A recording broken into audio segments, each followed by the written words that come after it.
Bismillahirrahmanirrahim. Assalamualaikum warahmatullahi wabarakatuh. Selamat datang di Islamic Education Channel. Di channel ini Anda akan mendapatkan video-video tentang Islam dan secara khusus video-video pembelajaran terkait mata kuliah pendidikan agama Islam di perguruan tinggi umum, khususnya di Universitas Pendidikan Indonesia. Bagi Anda yang baru berkunjung ke channel ini, jangan lupa untuk subscribe. Dan supaya mendapatkan notifikasi dari semua video yang kami upload, jangan lupa pula untuk mengaktifkan tombol lonceng. Semua video ini bisa Anda tonton, dan jangan lupa ketika Anda menonton salah satu video kami untuk menontonnya sampai akhir. Dan jangan lupa pula untuk memijit tombol like. Kalau merasa Anda video ini bermanfaat, silahkan untuk share. Dan kalau ada pertanyaan serta masukan ke channel ini, silahkan klik di tombol komentar.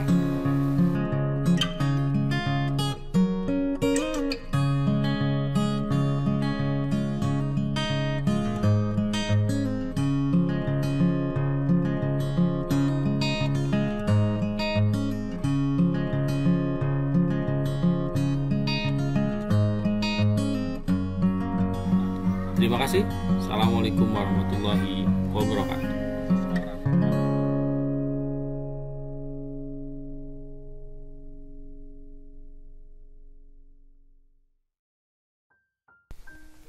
Bismillahirrahmanirrahim. Assalamualaikum warahmatullahi wabarakatuh. Bertemu kembali dengan saya di mata kuliah evaluasi pembelajaran PAI. Video ini merupakan video kedua dari rangkaian 3 video tentang kaidah penyusunan soal. Di video pertama saya sudah membahas tentang bagaimana kaidah menyusun soal multiple choice item dari aspek substansi. Dan di video kedua kali ini saya akan membahas tentang bagaimana kaidah penyusunan soal multiple choice item untuk aspek konstruksi. Namun sebelumnya saya kembali mengingatkan Anda tentang beberapa istilah yang harus Anda pahami ketika Anda akan membuat soal. Yang pertama adalah item atau soal itu sendiri, yaitu pertanyaan dengan bentuk pilihan ganda. Yang kedua adalah stimulus, yaitu materi yang digunakan dalam tes, dari mana soal-soal tersebut berasal. Jadi stimulus itu digunakan sebagai rujukan pembuatan soal. Jadi kalau ada stimulus yang tidak dirujuk dalam membuat soal, berarti stimulus itu tidak berfungsi. Lalu yang ketiga, stim atau soalnya. Jadi kata-kata yang digunakan dalam pertanyaan, dalam bentuk kata tanya atau pernyataan bisa saja. Lalu yang keempat, kunci jawaban, yaitu jawaban terhadap opsi yang menjadi opsi yang jawabannya benar gitu ya. Lalu distraktor itu adalah opsi yang setara dengan kunci jawaban atau satu topik, tapi bukan kunci jawaban. Jadi untuk mengecoh, distraktor namanya. Nah ini bentuknya ya. Ini yang dimaksud dengan item soal, gitu ya. Sementara stimulus itu adalah ilustrasinya, ya. Sementara ini itu adalah stimnya.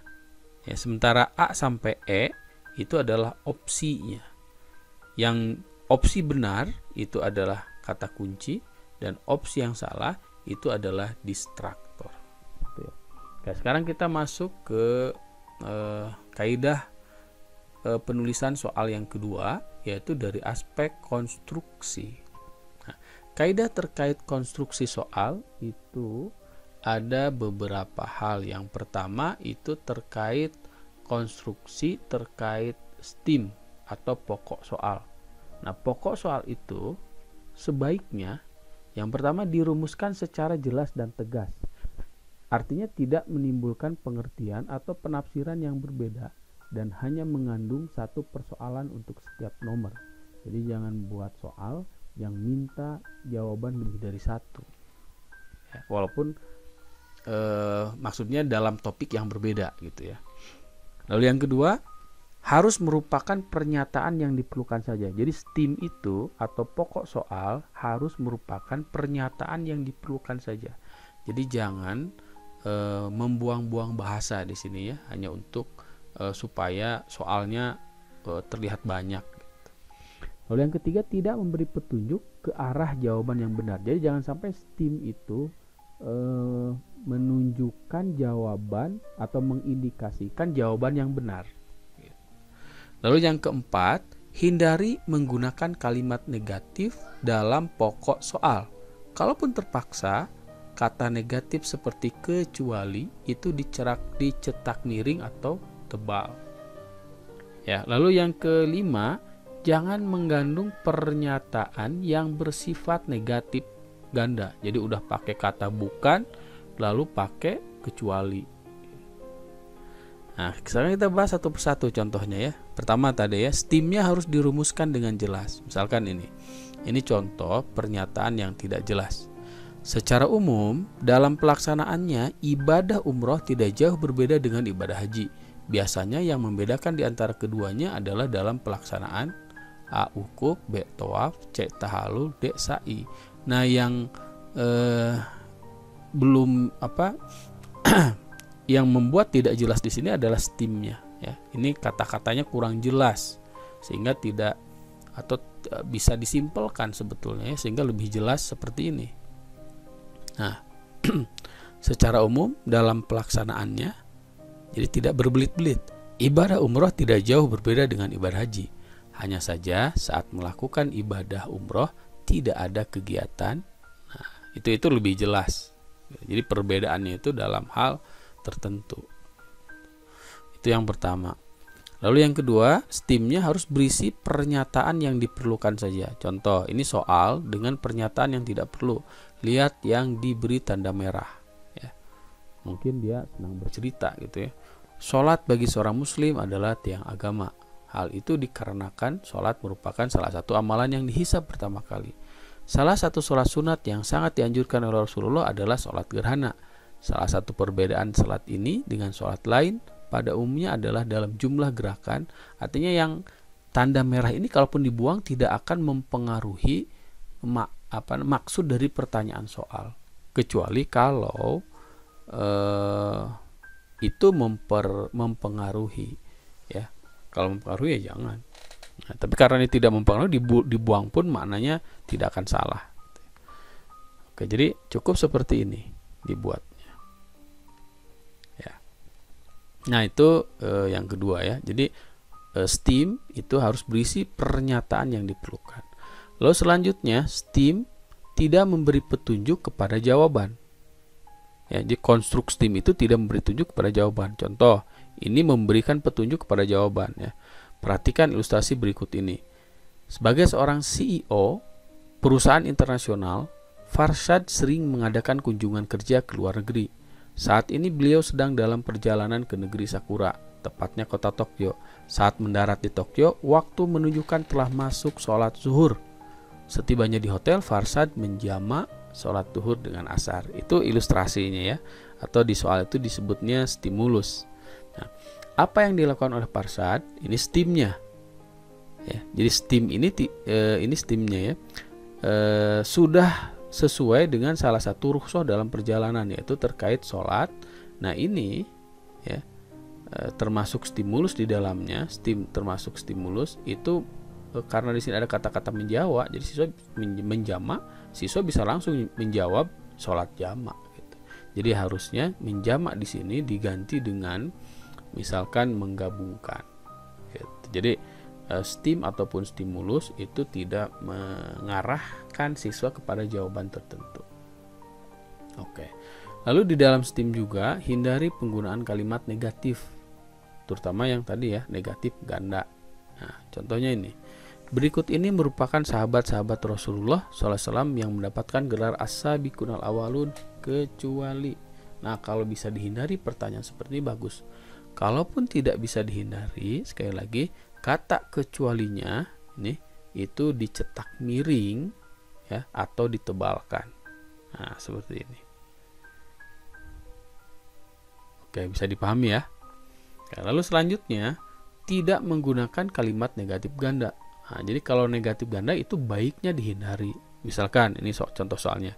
perbuatan yang bukan termasuk rukun wudhu kecuali sudah bukan, ada kecuali. Nah, ini kan bisa disimpelkan begini aja, perbuatan.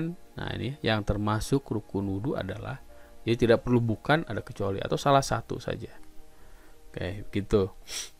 Oke, lalu yang kedua, kaidah terkait konstruksi soal. Kalau tadi pada aspek stimnya atau pokok soalnya juga stimulus.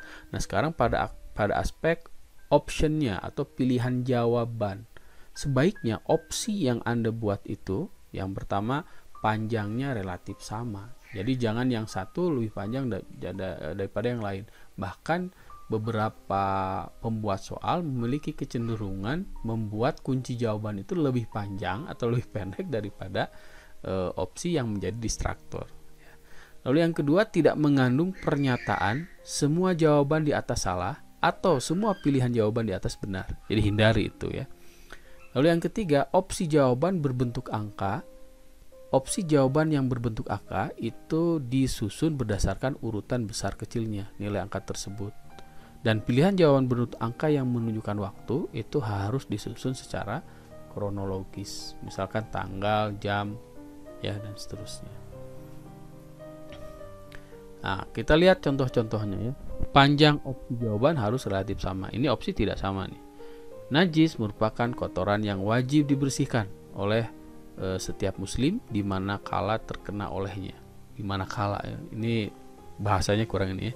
Najis merupakan kotoran yang wajib dibersihkan oleh seorang muslim ketika terkena, manakala terkena olehnya. Sekaitan dengan hal tersebut, ketika seseorang terkena jilatan anjing di kakinya, maka cara membersihkannya dengan cara ini kan walaupun ini memang terkait jawabannya seperti ini ya, tapi secara psikologis siswa lebih cenderung memilih opsi yang berbeda dari yang lain. Nah, termasuk salah satunya karena panjang opsinya. Makanya siswa cenderung jawab yang C.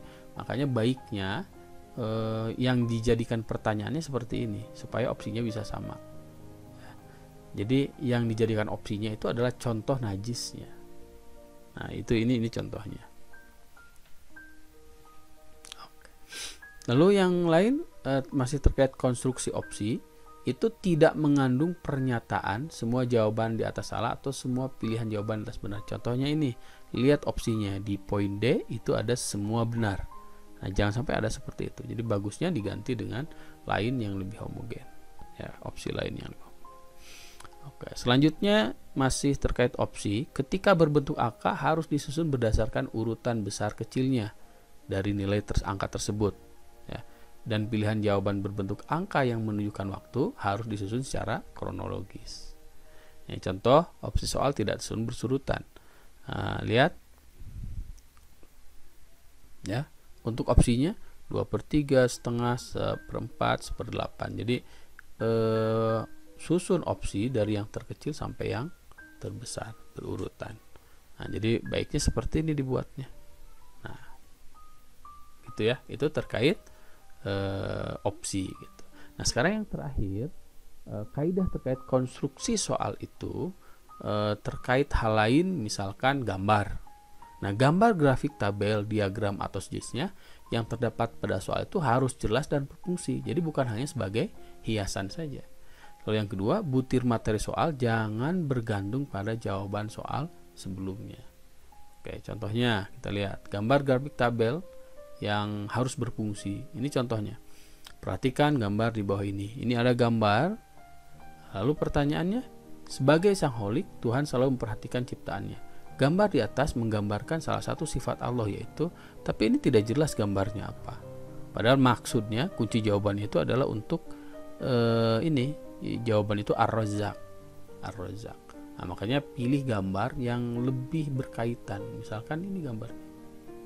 Nah, kalau ini kan berfungsi gitu karena terlihat di sini burung sedang makan. Nah, identik dengan Ar-Razzaq. Kayak begitu ya. Nah, itu terkait penggunaan gambar dalam opsi. Dalam soal ya. Lalu Yang terakhir, butir materi soal jangan bergantung pada jawaban soal sebelumnya. Contohnya ini ada soal seperti ini, ya. Walaupun ini opsinya terlalu dipaksakan, salah satunya yang C mutahharoh. Ada opsi seperti ini, ya, ada item maksudnya, ada item seperti ini, ya, pertanyaan tentang najis. Lalu di item berikutnya, yang ini kurang baik, ada buat pertanyaan seperti ini. Contoh dari najis yang dimaksud pada nomor 2. Ini soal nomor 2 ya. Nah, jadi soal ini tergantung jawaban di soal ini. Kalau ngejawab mughalladhah ya jawabannya apa? Berbeda. Kalau jawabannya mutahharoh jawabannya berbeda. Padahal ini jelas yang dijawab itu adalah mending kalau sisa jawabannya benar. Jadi kalau salah ya jadi salah jawaban soal ini. Oke, begitu ya. Oke. Saya kira itu saja untuk video kedua tentang kaidah-kaidah menulis soal multiple choice item terkait konstruksi soal, baik dari aspek tim pokok soal ataupun dari aspek opsi serta hal lainnya termasuk gambar. Terima kasih. Assalamualaikum warahmatullahi wabarakatuh.